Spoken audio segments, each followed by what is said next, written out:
এই বাইতুল্লাহ শুধু মুসলমানরাই জিয়ারত করতো না, মক্কার আবু জেহেলরাও কিন্তু বাইতুল্লাহ তওয়াফ করতো। কিভাবে? তারা বাইতুল্লাহ ঢুকে উলঙ্গ হয়ে যেত, উলঙ্গ। আরো চলে বলেন নাউজুবিল্লাহ। উলঙ্গ হয়ে বাইতুল্লাহ তওয়াফ করতো, আর যখন বের হতো বলতো আল্লাহ যা করছি মাফ করে দিয়ে, আযাব গজব দিয়েন না। আল্লাহ বলে এই কারণে আমি ওদেরকে ছাড় দিয়েছি, কিন্তু ছাড় দিয়েছি মাগার আমি আল্লাহ ছেড়ে দেই না। ঠিক কিনা বলে? এবার পয়গম্বর বলে চাচা যদি আমাকে ভালোবাসেন, মুহাব্বত করেন, কোরআনের তেলাওয়াতকে যদি ভালোবাসেন চাচা, তাহলে শুনেন, আমি যদি আপনাকে একটা কথা বলি মানবেন কিনা? বলে এক বাক্যে মানব। ও চাচা, আমি যদি বলি পাহাড়ের পাদদেশে একদল ডাকাত লুকিয়ে আছে, কিছুক্ষণ পরে ডাকাত এসে লোকালয়ে হামলা করবে, আবু লাহাবরা আরো বেশি ভয় পায়। বলো কি ভাতিজা, ডাকাত মানে কোন জায়গায়? বলো এখনই। লোক পাড়ায় ফেড়ায় খুঁজি টুজি কোন এলাকায়? বলে না আছে। আল্লাহর পয়গম্বর বলে চাচা ডাকাতের কথা শুনে ভয় পাইলেন, ডাকাত যদি লোকালয়ে হামলা করে আপনার ঘর বাড়িগুলো সম্পদগুলো তছনছ করে দিবে,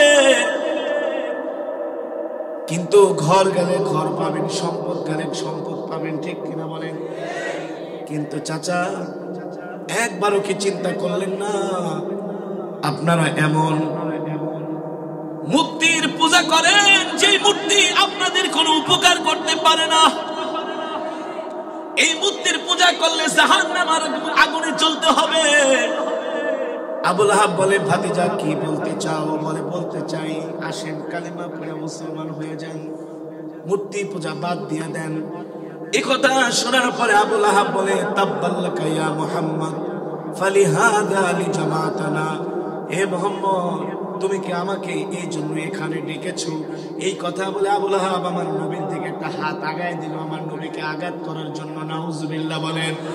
আল্লাহ বলে জিবরাইল, হে জিবরাইল, আমার বন্ধুর গায়ে আবু লাহাব হাত দিবে, আমি আল্লাহ এটা সহ্য করতে পারি না, আমি আল্লাহ এটা মেনে নেব না। আবু জেহেলের, আবু লাহাবের শুধু এক হাত না, আবু লাহাবের দুই হাত ধ্বংস করে দেব আমি আল্লাহ। আল্লাহু আকবার। আবু লাহাবকে ধ্বংস করে দিব, তার সম্পদকে ধ্বংস করে দিব, সন্তান সম্পত্তি সব কিছু আমি আল্লাহ ধ্বংস করে দিব। আল্লাহু আকবার। ওদের অস্তিত্ব আমি দুনিয়ার জমিনে রাখবো না। কাদের অস্তিত্ব আছে? অস্তিত্ব আছে। আবু লাহাবের ঘর কোথায়, বাড়ি কোথায়, কোন জায়গায় বেটকায় পড়ে রয়েছে কে বলতে পারবে? পারবে না। আবু জেহেল ছিল এত ক্ষমতা, উতবা, শাইবা, ওলীদ ইবনে মুগীরারা ছিল পাওয়ারফুল নেতা। মক্কার কাফিররা আমার নবীকে ধমকি দেয়, এ মুহাম্মদ তুমি কোরআনের দাওয়াত বন্ধ করে দাও। আল্লাহর নবী বলেন এক সেকেন্ডের জন্য কোরআনের দাওয়াত বন্ধ হবে না। আল্লাহু আকবার। যদি বন্ধ না করো, আমরা সম্মিলিত জোট মিলে তোমার উপরে আমরা হামলা করব। আল্লাহর নবী বলে তোমাদেরকে আমরা ভয় পাই না। যিনি আমাকে এই দ্বীনের দাওয়াত দেওয়ার দায়িত্ব দিয়ে দুনিয়াতে পাঠাইছেন সে হলেন আমার আল্লাহ। জোরে বলেন কে?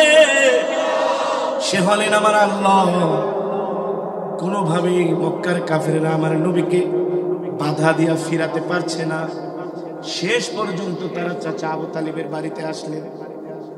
আয়েশা বলে আবু তালিব আপনি প্রবীণ মানুষ, মুরব্বী মানুষ, আমরা আপনাকে সম্মান করি, শ্রদ্ধা করি।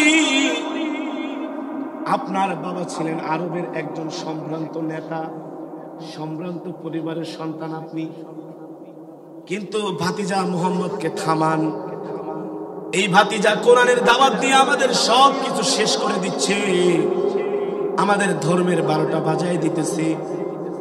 ও আবু তালিব, ভাতিজাকে বলেন আমরা তার সব শর্ত মেনে নিব, তারপরেও যাতে সে কোরআনের দাওয়াত বন্ধ করে দেয়। বলেন নাউজুবিল্লাহ।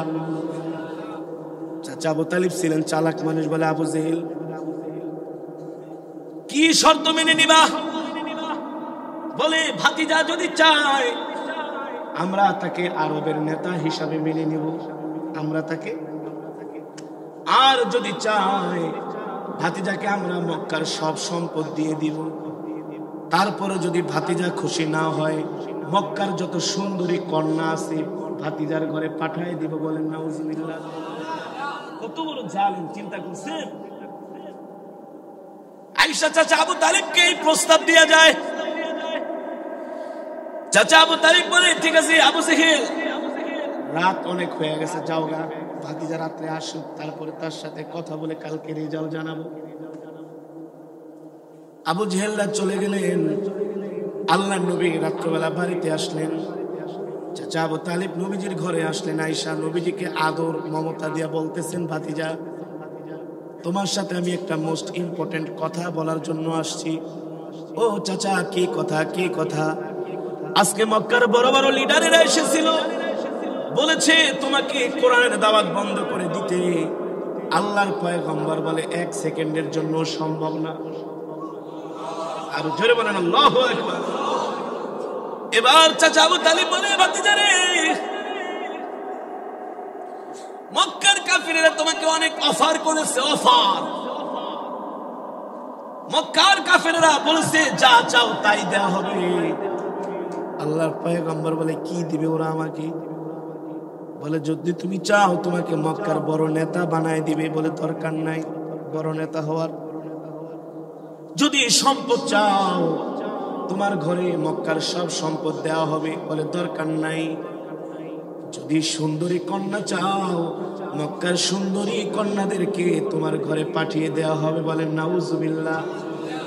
এই কথা শোনার পরে আল্লাহর নবী বললেন, ও চাচা, সকালবেলা যে আপনি আবু জেহেলদেরকে বলে দিয়েন, লাম্মা রাআল কমারা ইয়ামিনি ওয়াশ শামসা ইয়াশমালি।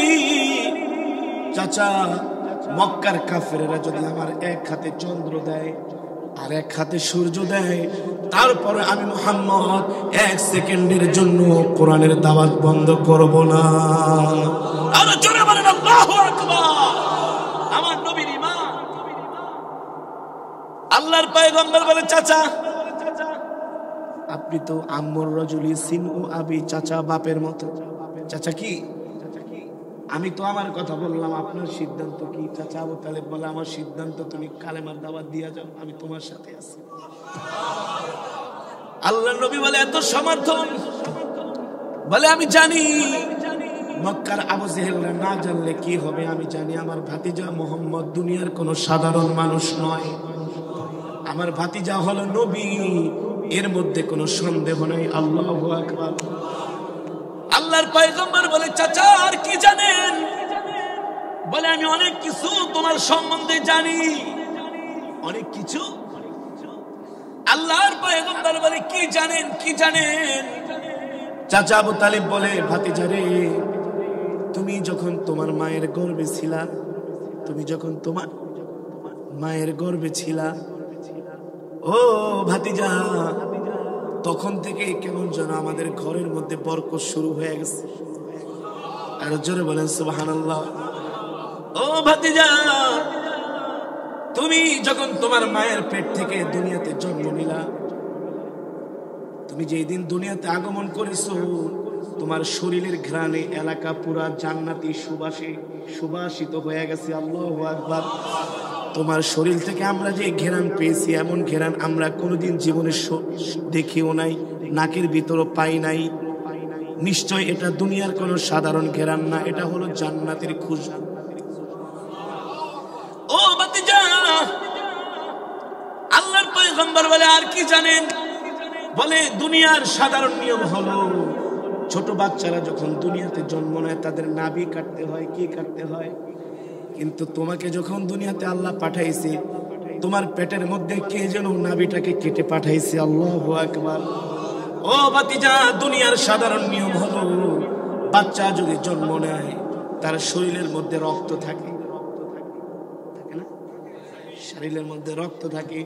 খোদার কসম করে বলি, তোমার চাচি আমাকে বলেছে, তুমি যখন তোমার মায়ের পেট থেকে বের হয়েছো, খোদার কসম তোমার শরীরের মধ্যে 1 ফোঁটা রক্তের কণাও ছিল না। আল্লাহর পয়গম্বর বলে, আর কি জানেন? বলে, ভাতিজা আর জানি।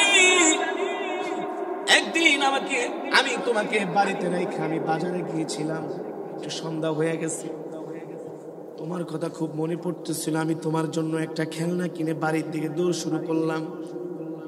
আমি আসতেছি আর আকাশের দিকে তাকায় রয়েছি, দেখি আকাশের চাঁদটা আমার থেকে আরো দ্রুত গতিতে তোমার বাড়ির দিকে দৌড়ায় আসতেছে।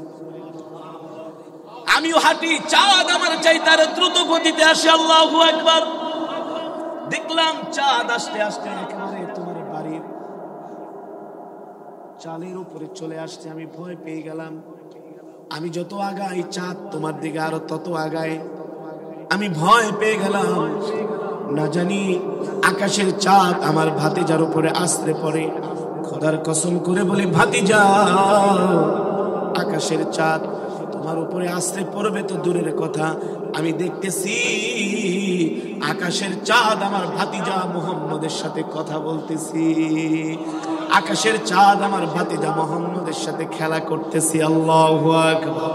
জোরে বলেন আল্লাহু আকবার। সাআতি শাজারু নাতাকাল হাজারু শাক্কাল কমারু বিইশারাতিহি। আমার নবী রাস্তা দিয়ে হেঁটে যায়, গাছগুলো দেখে আমার নবীকে সালাম। আল্লাহু আকবার। আসসালামু আলাইক ইয়া রাসূলুল্লাহ। ও নবী, আপনি শুধু মানুষের নবী না, আপনি আমাদের নবী। সুবহানাল্লাহ বলেন। আপনি কি আমাদের নবী। নবী যখন মক্কা থেকে হিজরত করে মদিনায় যায়, মক্কা থেকে মদিনার দূরত্ব কত কিলোমিটার? 400-450 কিলোমিটার। সম্ভব? ঢাকা টু কক্সবাজার,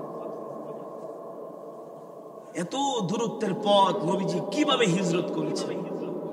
ওই সময় তো সমতল ভূমি ছিল না, এত সুন্দর এক্সপ্রেস হাইওয়ে ছিল না, ছিল দ্রুতগামী কোনো যান ছিল না, ট্রেন ছিল না, ভালো বাস, প্রাইভেট কার কিছুই ছিল না। সিদ্দিক আকবর আল্লাহর নবী দুইজন মিলা দুইটা ঘোড়া নিয়ে রওনা করেছেন। আল্লাহু আকবার। কোন কোন বর্ণনা এসেছে ঘোড়াগুলো হাঁটতে হাঁটতে হাঁপায়ে গেছে। ঘোড়াগুলো নবীজি অন্যকে দান করে দিয়েছেন। পায়ে হেঁটে হেঁটে মক্কা থেকে নবীজি হযরত আবু বকর সিদ্দিককে নিয়ে হিজরত করেছেন। অনেক পথ, লম্বা পথ। পাহাড়ি রাস্তায়, পাথরের রাস্তায় কখনো হেঁটেছেন? হাঁটেন নাই। যখন রৌদ্র ওঠে তখন পাথর কিন্তু আরো গরম হয়ে যায়, পাথর কিন্তু আরো গরম হয়ে যায়। এ কারণে জাহান্নামের মধ্যে জাহান্নামীদেরকে পাথর গরম করে শাস্তি দেওয়া হয়। উপরে রৌদ্রের তাপ যখন পাথর পায়, পাথর আরো অগ্নিশর্মা হয়ে যায়, গরম হয়ে যায়। আল্লাহ নবী ওই পাথরের উপরে পাড়া দেন, নাতাকাল হাজার, পাথর দেখে আমার নবীকে সালাম দেয়। আর জোরে বলেন সুবহানাল্লাহ। ওগো রাহমাতুল লিল আলামিন, আমি শক্ত পাথর, আপনি আমার উপরে পাড়া দিলে আপনি ব্যথা পাবেন, এই কারণে আমি বরকতে, আপনার বরকতে আমি পাথরটা তুলার চাইতে নরম হয়ে গেল। সুবহানাল্লাহ বলেন। আবু বকর সিদ্দিক দেখতেছে নবীজি যে পাথরের উপর পাড়া দেয়, ওই পাথর কি হয়? তুলার মতো একেবারে নরম হয়ে যায়, নরম। সিদ্দিক আকবর দেখা, আমি একটু পাথরে পাড়া দিই তো, দেহ তারটা নরম হয় না। সে বলল কারণটা কি? নবীজি হাঁটতে হাঁটতে হাঁপায় গেছে। সিদ্দিক আকবর বলে, ওগো নবীজি, আপনি আমাকে একটু খেদমত করার সুযোগ দেন। বলে কি খেদমত করবা? বলে আমি চাই আপনাকে একটু কুলে নিতে, আপনি হাঁটতেছেন, আমার কষ্ট হচ্ছে। সিদ্দিক আকবর নবীজিকে কোলে তুলে নিলেন। এবার সিদ্দিক আকবরও পাথরের উপর পাড়া দেয়, তুলার মতো নরম হয়ে যায়। সুবহানাল্লাহ, সুবহানাল্লাহ। অনেক দূর যাওয়ার পরে সিদ্দিক আকবর বলে, আমি তো এখন হাঁপায়ে গেছি। নবীজি বলে, এবার অনেক খেদমত হয়েছে, সিদ্দিক আকবরকে, আকবরের কোল থেকে নবীজি নেমে এবার দুইজনে হাঁটতেছে হাত ধরে ধরে। নবীজি যে পাথরে পাড়া দেয়, পাথর তুলার মতো নরম হয়, কিন্তু আবু বকর পাড়া দিলে তুলার মতো নরম হয় না। সিদ্দিক আকবর বলে, নবীজি যতক্ষণ আমার কোলে ছিলেন, নবীর বরকতে পাথর তুলার মতো নরম হয়ে গেছে, আর আমি নিজে দেখতেছি পাথর আমার নবীকে সালাম দিচ্ছে। আল্লাহু আকবার। জোরে বলেন আল্লাহু আকবার। সেই নবী এক মুহূর্তের জন্য কোরআনের দাওয়াত বন্ধ করেছে? এক মুহূর্তের জন্য কোরআনের দাওয়াত বন্ধ করে নাই। আমার নবীকে আল্লাহ কোরআন দিয়ে মক্কায় পাঠিয়েছেন। যুবক কি বলেছে শুনবা? আল্লাহ বলছেন, ইয়া আইয়ুহার রাসূল, হে আমার নবী, বাল্লিগ মা উনজিলা ইলাইকা মির রাব্বিক ওয়া ইল্লাম তাফআল ফামা বাল্লাগতা রিসালাতা। নবী, আমি আপনাকে কোরআন দিয়ে মক্কায় পাঠাইলাম, আপনি কোরআনের দাওয়াত দেন। কথা বলে না? কি করেন? নবী কোরআনের দাওয়াত দেয়, কোরআনের তেলাওয়াত করে। মক্কার কাফেরেরা নবীর জবানে কোরআনের তেলাওয়াত শুনে আবেগ আপ্লুত হয়ে যায়। কেমন আবেগ আপ্লুত হয়ে যায়! পয়গম্বর কাবার চত্বরে দাঁড়িয়ে দাঁড়িয়ে কোরআনের তেলাওয়াত করে। আবু জেহেল পর্যন্ত কাবার চত্বরে দাঁড়ায় দাঁড়ায় রাত 3টা বাজে পয়গম্বরের তেলাওয়াত শুনে। উতবা নবীজির কোরআনের তেলাওয়াত শুনে, সাইবা নবীজির কোরআনের তেলাওয়াত শুনে। আবু জেহেল আমার নবীকে আল আমিন বলে উপাধি দেয়। আবু লাহাবরা আমার নবীকে আল আমিন উপাধি দেয়, বলে ভাতিজা, তোমার মতো এত ভালো মানুষ মক্কার জমিনে একজনও নাই। কাজ করো, কিছু চান্দা দাও, একটা অনুষ্ঠান করো, মঞ্চ বানাও, স্টেজ বানাও, মক্কার মধ্যে ঘোষণা করে দাও, ভাতিজা মুহাম্মাদের মতো এত ভালো মানুষ মক্কার জমিনে একজনও নাই। আমরা তাকে একটা উপাধি দিতে চাই, একটা উপাধিতে আমরা তাকে ভূষিত করব। কি উপাধি দেওয়া যায়? কি উপাধি দেওয়া যায়? আবু লাহাব বলে, আমাদের সম্পদগুলো ব্যাংকের লকাবে রাখলে যতটা না নিরাপদ না, ততটা নিরাপদ হলো ভাতিজা মুহাম্মাদের কাছে জমা রাখলে। আল্লাহু আকবার। ভাতিজা আল আমিন কখনো আমানতের খেয়ানত করে না, সত্যবাদী, মিথ্যা কথা। ইশারা ইঙ্গিতে বুঝবেন, অর্ধেক কথা বলবো, টান দিয়ে নিয়ে আওয়াজ করবে। ভাতিজা সত্যবাদী, মিথ্যা কথা বলে না। তার মতো ভালো মানুষ মক্কার জমিনে একজনও নাই। প্যান্ডেল স্টেজ বানায়া এবার আমার নবীকে আবু লাহাবরা আল আমিন উপাধি দেয়। কি উপাধি? আল আমিন উপাধি। নবীজি 13 বছর পর্যন্ত মক্কার কাফেরদের কাছে আল আমিন উপাধি খুব ভালো ছিল। ভাতিজা মুহাম্মদ খুব ভালো। যেদিন থেকে আল্লাহ বললেন, নবী আর কতদিন মিষ্টি মিষ্টি ওয়াজ করবেন, এবার একটু গরম হন। গরম কি হন? এবার একটু গরম হন। 13 বছর তো নরম নরম দাওয়াত দিলেন, 13 বছর নরম নরম দাওয়াত দিলেন, এবার একটু গরম হন। নবীজি আবু লাহাবকে ডাকলেন, চাচা তাল হিনা ইয়া আম্মি, ও চাচা আপনি কি আমাকে ভালোবাসেন? বলে, ভাতিজা বলো, কি ভালোবাসি না মানি? তোমার জন্মের খবর শুনা আমি একজন দাসীকে আজাদ করে দিয়েছি। আল্লাহু আকবার। তোমাকে আমি কতটা ভালোবাসি তুমি চিন্তাও করতে পারো না। পয়গম্বর বলে, চাচা আমি যে কোরআনের তেলাওয়াত করি আপনার কাছে কেমন লাগে? কয়, এত মজা লাগে। আমাদের বাপ দাদা 14 গোষ্ঠী কবি ছিল, কিন্তু খোদার কসম করে বলি, আল্লাহি রাব্বুল কাবা, কারণ এই বাইতুল্লাহ যেমন মুসলমানদের কাছে মর্যাদার, কাফিরদের কাছেও কিন্তু মর্যাদা ছিল। এই বাইতুল্লাহ শুধু মুসলমানরাই জিয়ারত করতো না, মক্কার আবু জেহেলরাও কিন্তু বাইতুল্লাহ তওয়াফ করতো। কিভাবে? তারা বাইতুল্লাহ ঢুকে উলঙ্গ হয়ে যেত। উলঙ্গ, আরো জোরে বলেন নাউজুবিল্লাহ।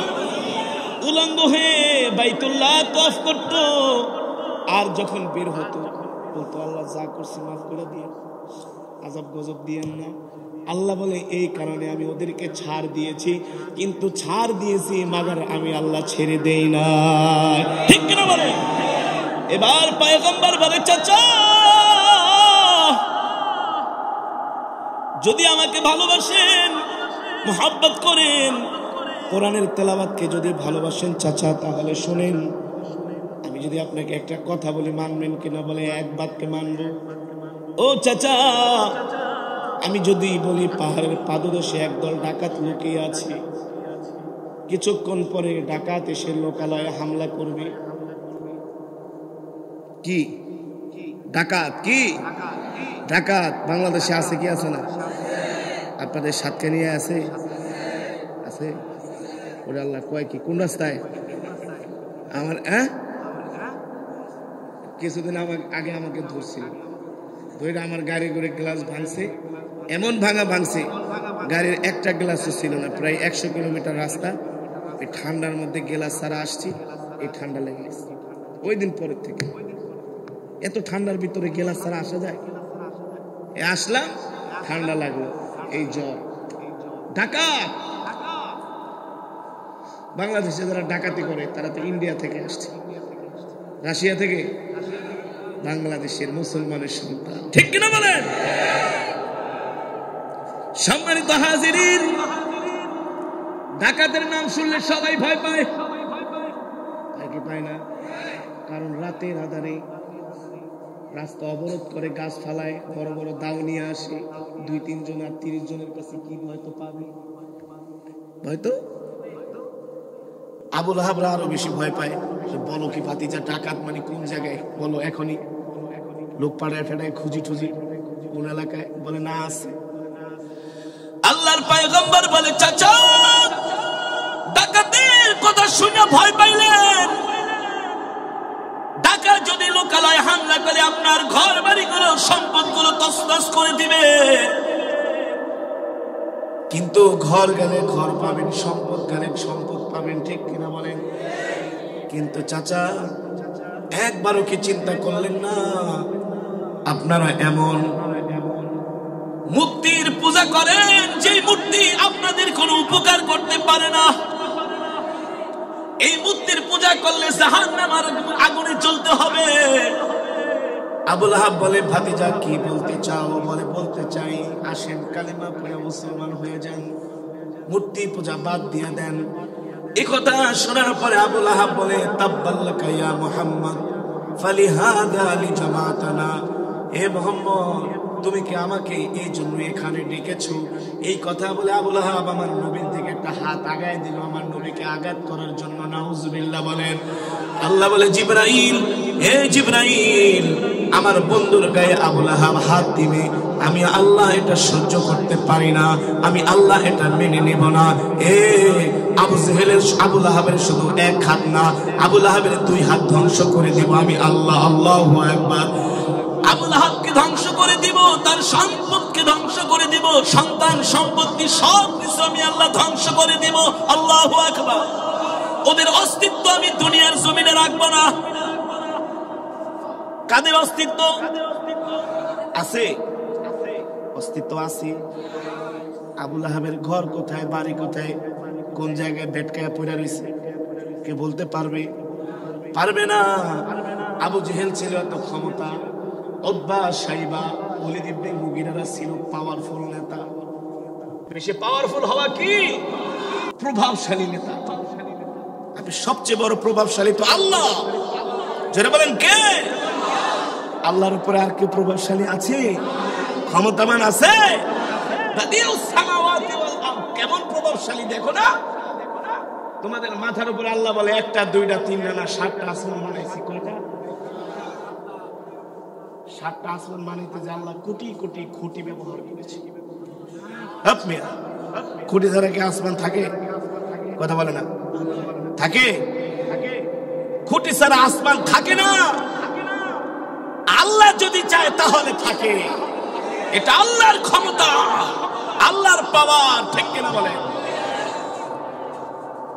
আল্লাহ বলে, এই যে 7টা আসমান বানাইছি, আল্লাযী খালাকা 7 সামাওয়াতিন তিবাকা মা তারা ফি খালকির রহমান মিন তাফাউত ফারজি'আল বাসারা হাল তারা মিন ফুতুর। আল্লাহ বলে, তাকা, 1টা 2টা না 7টা আসমান বানাইছি। তোদের রবের কেমন পাওয়ার, কেমন ক্ষমতা। কোন জায়গা দিয়ে আসমান ভাঙবেও না, চুরবে না, ফুটাও হবে না, ঠিক কেন বলেন? খুঁটিবিহীন আসমান। চিন্তা করার দরকার আছে কি আছে না? যাদের ঈমান নাই তারাই কেবলমাত্র ইসলামের বিরুদ্ধে কথা বলে। যাদের ঈমান দুর্বল, ধর্মীয় শিক্ষা নাই, মোটেও শিক্ষা নাই, কথায় কথায় বলে আমরাও তো ধর্মভীরু মুসলমান, মুসলমান হইলে আবার ইসলামের বিরুদ্ধে কথা বলে কিভাবে? সব চিটারি কথাবার্তা চলে না। বাংলার জনগণ খায় না, ঠিক কিনা বলেন? সব কিছুর আগে আমার ধর্ম, আমার ঈমান। রাসূলের সাহাবীরা ঈমান এবং ইসলাম নিয়ে কারোর সাথে আপোষ করে নাই। আমরাও আমরাও করব না, আমরাও কি করব না।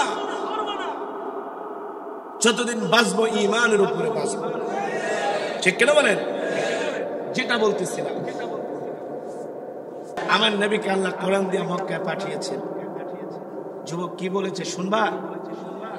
আল্লাহ বলেছেন, ইয়া আইয়ুহার রাসূল, হে আমার নবী, বাল্লিগ মা উনজিলা ইলাইকা মির রাব্বিক ওয়া ইল্লাম তাফআল ফামা বাল্লাগতা রিসালাতা। নবী, আমি আপনাকে কোরআন দিয়ে মক্কায় পাঠাইলাম, আপনি কোরআনের দাওয়াত দেন। কথা বলে না, কি করেন? কি করেন? নবী কোরআনের দাওয়াত দেয়, কোরআনের তেলাওয়াত করে। মক্কার কাফেরেরা নবীর জবানে কোরআনের তেলাওয়াত শুনে আবেগ আপ্লুত হয়ে যায়। কেমন আবেগ আপ্লুত হয়ে যায়! পয়গম্বর কাবার চত্বরে দাঁড়িয়ে দাঁড়িয়ে কোরআনের তেলাওয়াত করে। আবু জেহেল পর্যন্ত কাবার চত্বরে দাঁড়ায় দাঁড়ায় রাত 3টা বাজে পয়গম্বরের তেলাওয়াত শুনে। উতবা নবীজির কোরআনের তেলাওয়াত শুনে, সাইবা নবীজির কোরআনের তেলাওয়াত শুনে। আবু জেহেল আমার নবীকে আল আমিন বলে উপাধি দেয়। আবু লাহাবরা আমার নবীকে আল আমিন উপাধি দেয়, বলে ভাতিজা, তোমার মতো এত ভালো মানুষ মক্কার জমিনে একজন নাই।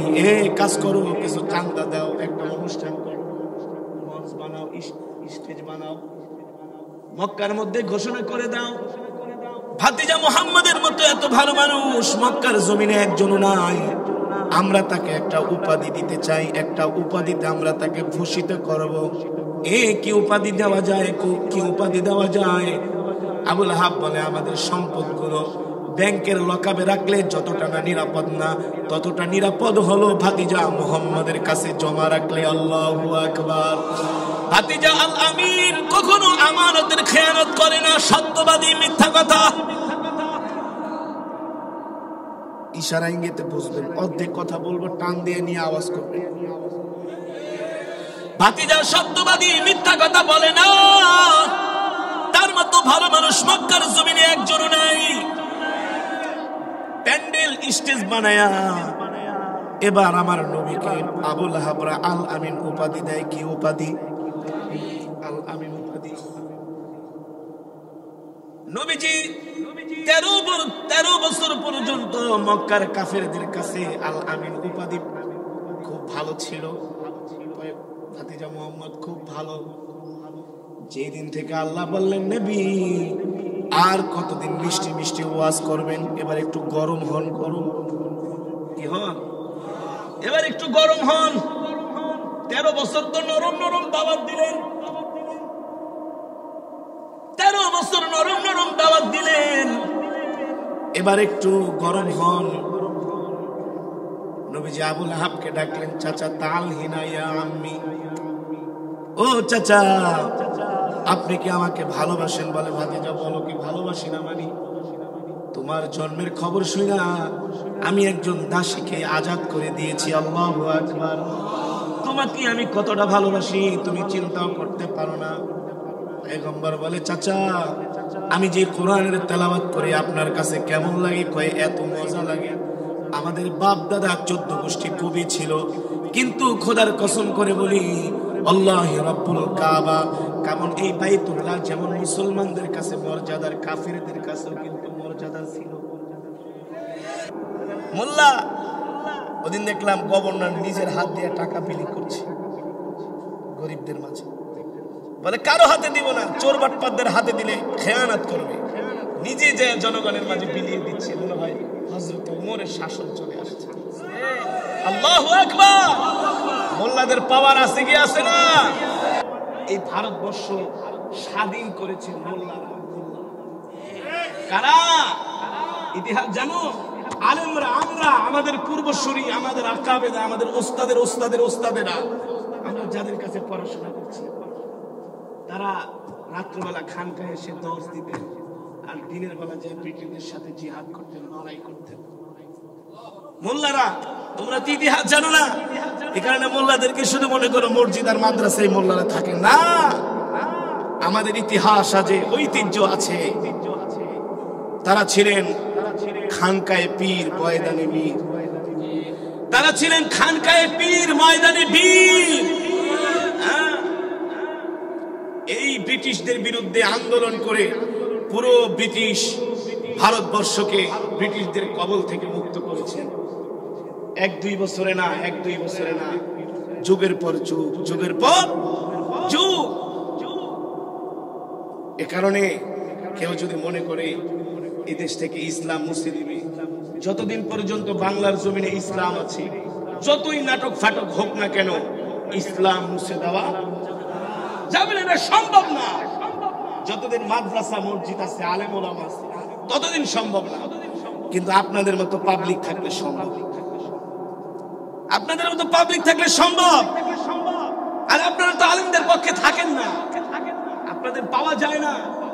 রসুলকে যখন গালি দেয়, জগন্নাথ ইউনিভার্সিটি থেকে নবীর পক্ষে মিছিল বের হয় না, ঢাকা ইউনিভার্সিটি থেকে বের হয় না, জাহাঙ্গীরনগর থেকে বের হয় না, চিটাগাং ইউনিভার্সিটি থেকে নবীর পক্ষে মিছিল বের হয় না।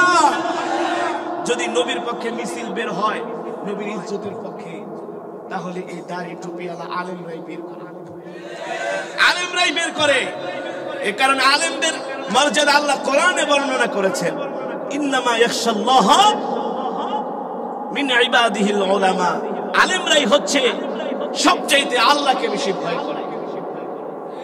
যেই সন্তান বাবাকে বেশি ভয় করে, বাবাও ওই সন্তানকে বেশি ভালোবাসে, বাসে না? যেই বান্দা আল্লাহকে বেশি ভয় করে, ওই আল্লাহও বান্দাকে বেশি ভালোবাসে। আলেমরাই ভালোবাসে। আপনাদের কথা বলা হয় নাই, রাগ করতেছেন? এটা তো বলে আল্লাহ তাআলার পাঠ, নবীর পাঠ, ইন্নাল উলামা ওয়ারাসাতুল আম্বিয়া, উলামায়ে কেরাম নবীর ওয়ারিস, আপনারা না, উলামায়ে কেরাম। সাবধান, আলেমদের দিকে আঙ্গুল তুলবেন না, আলেমদের দিকে আঙ্গুল তুলবেন না। যারা আঙ্গুল তুলেছে, অতীতে তারা ধ্বংস হয়েছে, ভবিষ্যতে ধ্বংস হবে। কারণ যারা সত্যিকারের নবীর ওয়ারিস, ওয়ারাসাতুল আম্বিয়া, তারা আল্লাহ ছাড়া কাউকে ভয় পায় না, পায় না, পায় না। আল্লাহ ছাড়া কাউকে ভয় পায় না। আপনারা কি করবেন? আপনাদের কাজ হলো আলেমদের সহযোগিতা করা, আলেমদের পাশে থাকা। আলহামদুলিল্লাহ, বাংলাদেশের মানুষ আলেমদেরকে এত ভালোবাসে, সারা বাংলাদেশের মানুষ আলেমদেরকে এত ভালোবাসে। রাস্তায় বের হতে পারি না, সাধারণভাবে চলাফেরা করতে পারি না, রাস্তায় দেখলে মানুষ এসে বুকে জড়ায় ধরে। হুজুর, আপনাদেরকে অনেক ভালোবাসি, অনেক ভালোবাসি। মনে করবেন না আপনাদেরকে ভুলে গেছি, হুজুর আপনাদেরকে ভালোবাসি। হ্যাঁ, এই ভালোবাসাটা যদি আলেমদের সাথে, জনগণের সাথে থাকে, ইনশাআল্লাহ বাংলার জমিন ও কোরআনের রাজ কায়েম হবেই হবে, হবেই হবে ইনশাআল্লাহ, ইনশাআল্লাহ। আর মুমিনের তামান্নাই হচ্ছে এটা। মুমিনের আশাই কি? কেউ যদি বলে আমি নামাজ পড়ুম, রোজা করুম, হজ করুম, যাকাত করুম, দূর, ইসলামের কোরআনের শাসন টাসন এগুলো আমার দরকার নেই, এটা আমি পছন্দ করি না, তাইলে আর ঈমান নাই, নাই, নাই, নাই। ঈমান প্রত্যেকটা মুসলমানের দিলের তামান্না হওয়া উচিত, আল্লাহর জমিনে আল্লাহর রাজ কায়েম হয়ে যাক, কোরআনের বিধান কায়েম হয়ে যাক। ঠিক কিনা বলেন? আমরা যেন আল্লাহর পয়গম্বর বাতিলের সামনে মাথা নত করে নাই, আমরা সেই বিশ্ব নবীর শিষ্য। যে কোনো উপায়ে, যে কোনো পন্থায়, যে কোনো কৌশলে, যে কোনো হিকমতে আমরাও হকের উপর অটল থাকি। ইনশাআল্লাহ রাজি আছেন? কে কে রাজি আছেন হাত উঠান, নারায়ে তাকবীর, নারায়ে তাকবীর। আল্লাহ আমাদের কবুল করুন বলে আমিন। হাত নামান। আমরা যে ওয়াজ মাহফিল করি, আমাদের উপরে অনেক নজরদারি চলে, কি চলে? কিরামান কাতিবিন সবসময় খবর রাখে। মসজিদে জুমা পড়াইতে গেল, কিরামান কাতিবিনরা ফোন দেয়, হুজুর কি ওয়াজ করলাম আপনি আজকে, এটা এমনি এমনি করলে ভালো হইতো না? ওয়াজ শিখায় আমাদের, কি শিখায়? ওয়াজ শিখায়। আল্লাহ তাআলা আমাদের সকলকে হেফাজত করুন বলে আমিন। আল্লাহ আমাদের ঈমানি শক্তি বৃদ্ধি করে দিন, আমিন। সম্মানিত হাজিরিন, আমি প্রচন্ড অসুস্থ, আজকে 3-4 দিন যাব, অনেক কষ্ট করে জার্নি করে ঢাকা থেকে এসেছি আপনাদের খেদমতে। ইনশাআল্লাহ একে তো আমি মুসাফির, দ্বিতীয়ত কোরআনের কারি, রাসূলের হাদিস। যে ব্যক্তি কোরআনে হাফেজ হয়, কোরআনের কারি হয়, সে যখন বেশি বেশি কোরআন পড়ে তখন সে শুধু কোরআনের কারি হাফেজ থাকে না, সে নিজে জীবন্ত একটা কোরআন হয়ে যায়। আর জোরে বলেন সুবহানাল্লাহ। এই কারণে আমি আপনাদেরকে নিয়ে দোয়া করব, যার যা মনের আশা তামান্না আছে আমরা আল্লাহর কাছে আরজি পেশ করব। আমাদের অনেকের মা নাই, বাবা নাই, আত্মীয় স্বজন যারা ইন্তেকাল করেছেন তাদের জন্য আমরা প্রাণ খুলে দোয়া করব।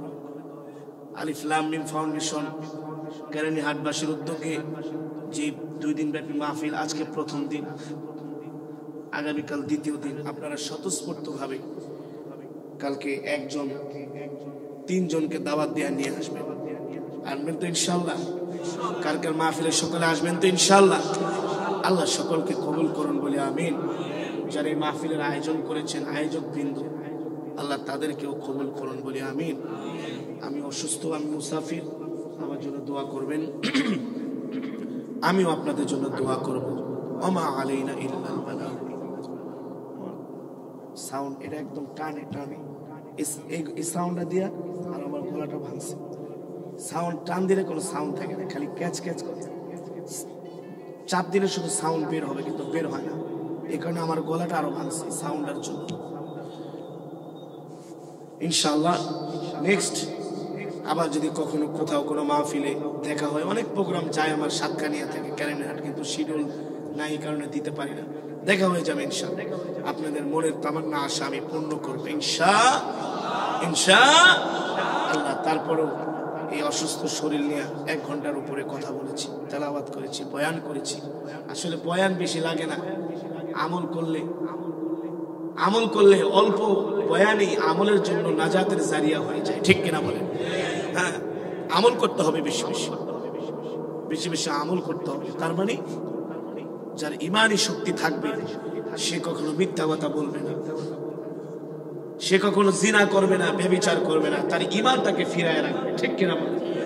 মানুষকে কষ্ট দিবে না, মানুষকে ঠকাবে না। এই গুণগুলো আমাদের মধ্যে আমরা ইনশাআল্লাহ কায়েম করার চেষ্টা করব। আল্লাহ আমাদের তৌফিক দান করুন, বলি আমিন।